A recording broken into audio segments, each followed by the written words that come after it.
حضرات محترم، آپ حضرات درس حدیث سماعت کر رہے ہیں۔ ویسے تو درس حدیث کے اندر ہماری کتاب ریاض الصالحین جاری و ساری ہے، اس کی کتاب کا آخری مرحلہ ہے، اور چونکہ رمضان المبارک کا پیارا مہینہ ہم پر سایہ فکن ہوا ہے تو انشاءاللہ تبارک و تعالیٰ اس کے چند فضائل آپ حضرات کے سامنے بیان کروں گا، اس کے بعد اس کے مسائل۔ ماہ مبارک کی کیا ہی بات ہے کہ اس میں رحمتیں برکتیں بے شمار ہو جاتی ہیں۔ اس بات سے اندازہ لگائیے کہ نفلوں کا ثواب فرضوں کے برابر ہوتا ہے، اور فرضوں کا ثواب جو ہے وہ 70 گنا زیادہ بڑھا دیا جاتا ہے۔ اس ماہ مبارک کا پہلا جو عشرہ ہے وہ رحمتوں کا عشرہ ہے، رحمت والا، دوسرا مغفرت کا، تیسرا جہنم سے آزادی کا عشرہ ہے۔ اور خوش نصیبی کی کیا بات ہے کہ روزے دار کی منہ کی بو بھی خالق کائنات کو بہت زیادہ محبوب اور پیاری ہے، اور عرش کو اٹھانے والے فرشتے روزے دار کی دعاؤں پر آمین کہتے ہیں، اور افطار کے وقت میں سمندر کی مچھلیاں بھی جو ہیں ان کے لیے دعائیں مغفرت کرتی ہیں۔ یہ رمضان مبارک کا وہ پیارا مہینہ ہے جس کا تذکرہ قرآن مجید فرقان حمید میں ہوا ہے۔ کسی اور مہینے کا نام قرآن میں نہیں آیا سوائے رمضان کے مہینے کے۔ اللہ نے شاہ فرمایا شہر رمضان الذی انزل فیہ القرآن، رمضان کا وہ پیارا مہینہ جس کے اندر خالق کائنات نے قرآن کو نازل فرمایا ہے۔ حضرت محترم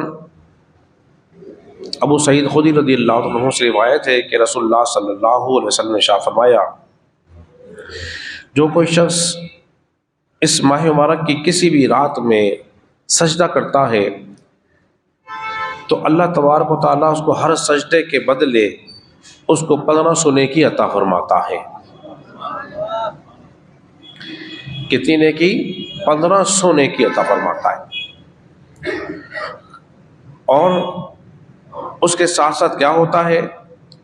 جنت میں اس کے لیے سرخ یاقوت کا محل بناتا ہے، جنت میں گھر بھی بن رہا ہے سرخ یاقوت کا۔ اور پھر جو کوئی بندہ رمضان المبارک کا روزہ رکھتا ہے تو اللہ تبارک و تعالیٰ اس کے سابقہ گناہوں کو معاف فرما دیتا ہے، اور صبح و شام فرشتے اس کے لیے دعائیں مغفرت کرتے ہیں۔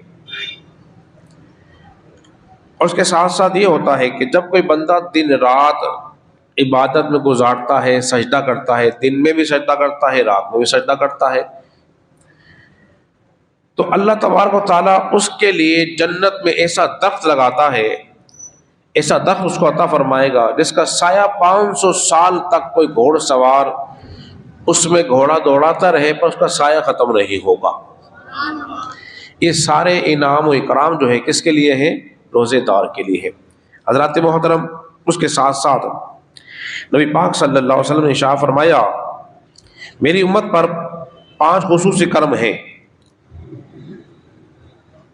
وہ 5 خصوصی کرم کیا ہیں؟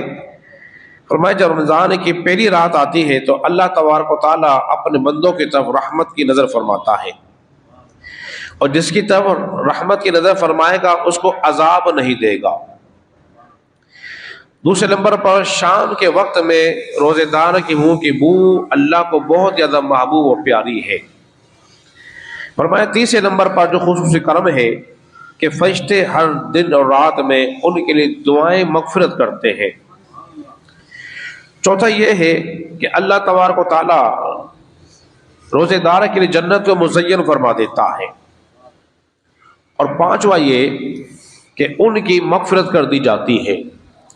کسی نے پوچھا یا رسول اللہ صلی اللہ علیہ وسلم کیا یہ شب قدر کی رات ہے؟